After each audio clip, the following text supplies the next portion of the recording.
Consumatum est! Fuego!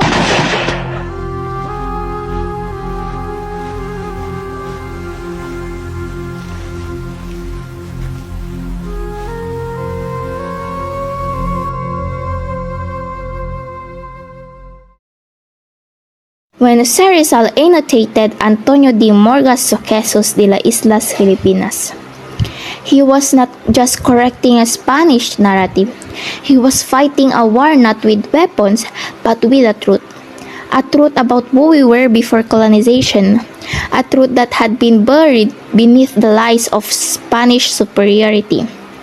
And in chapter 8 of Morgas' book, Rizal saw the cracks in that lie. Through his annotations, especially in the 8th chapter of Morgas' book, he dismantled the Spanish narrative that Filipinos were uncivilized and in need of salvation. Instead, Rizal people who were free, rich in tradition, we have culture, civilization, and full of life, until colonization stripped them of their identity, long before the Spaniards came. Imagine a Philippines filled with bustling communities along rivers and coasts, baranganic societies led by tatos, not primitive tribes, but organized trading societies. We were skilled in agriculture, metallurgy, boat making and weaving. They built the Balangay, a wooden boat that allowed trade with neighboring countries like China, Japan, and India. Trades goods like wood, pearl, ceramic, and silk exchanged hands long before the Spanish galleons entered our waters. We had our own writing system, baybayin, and rich oral traditions like epics, chants, and folktales. And women had rights.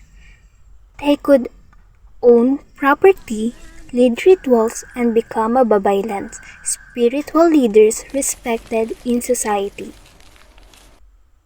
But this barren world began to crumble with the arrival of Spanish colonizer in the 16th century.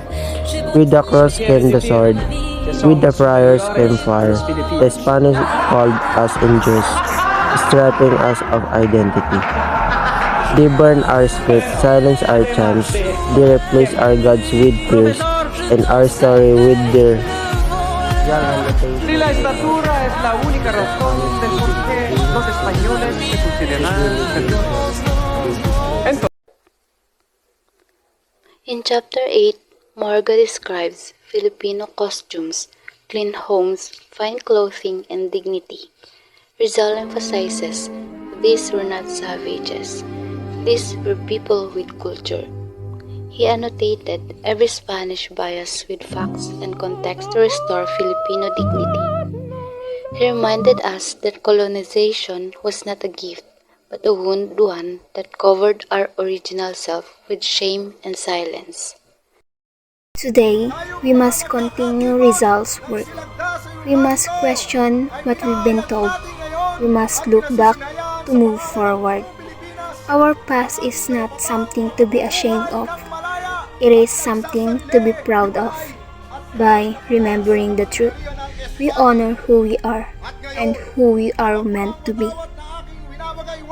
Sa harap nitong kapulungan at nanunumpa naman tayong lahat ng buong taimtim na ito'y mamahalin at ipagtatanggol hanggang sa kauli-uli ang patak ng ating dugo.